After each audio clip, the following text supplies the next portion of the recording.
It's Friday evening. ரொம்ப நாள் ஆச்சு இல்லையா நம்ம கிச்சன்லேருந்து ஒரு விலாக் போட்டு. ஸோ இன்றைக்கி ஈவினிங் போல் ஸ்நாக்ஸுக்கு பாப்பா பஜ்ஜி தான் கேட்டாங்க.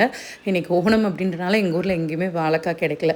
சரி மிளகா பஜ்ஜியில் போட்டு தரலாம் அப்படின்ட்டு அந்த விதையெல்லாம் முடிஞ்ச அளவு ரிமூவ் பண்ணிவிட்டு அண்ட் கூடவே கேப்சிகமும் வாங்கியிருந்தேன். சரி அதுலேயும் பஜ்ஜி போட்டு கொடுத்துர்லாம் அப்படின்ட்டு அந்த ப்ராசஸ் தான் ரெடி பண்ணிகிட்டு இருந்தேன். அண்ட் நம்ம சேனல் பார்க்காத எல்லா மலையாளி ஃப்ரெண்ட்ஸுக்கும் ஹாப்பி ஓணம். அண்ட் அது கூடவே இன்றைக்கி இன்னும் ரொம்பவே ஸ்பெஷலான ஒரு நாள் டீச்சர்ஸ் டே. ஸோ நம்ம எல்லாரோட லைஃப்லேயும் மறக்க முடியாத ஒரு டீச்சர் ஸ்கூல்லையோ காலேஜ்லேயோ கண்டிப்பாக இருப்பாங்க இல்லையா? ஸோ எனக்கெல்லாம் பார்த்திங்க அப்படின்னா ஸ்கூலில் டீச்சர்ஸ் கொஞ்சம் மறந்துட்டாங்க. பட் காலேஜில் எங்களோட மோஸ்ட் ஃபேவரட் டீச்சர் அப்படின்னா ஒரு சார் தான். நான் படித்தது 5 இயர்ஸ் இன்டகிரேட்டட் கோர்ஸ்.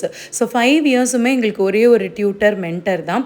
நாங்கள் பெரும்பாலும் எந்த சேட்டை பண்ணாலும் சார் என் பசங்க சார் அதெல்லாம் பண்ணியிருக்க மாட்டாங்க அப்படின்னு எங்களுக்காக வந்து நின்று எங்கள் மருதமுத்து சாருக்கு ஹாப்பி டீச்சர்ஸ்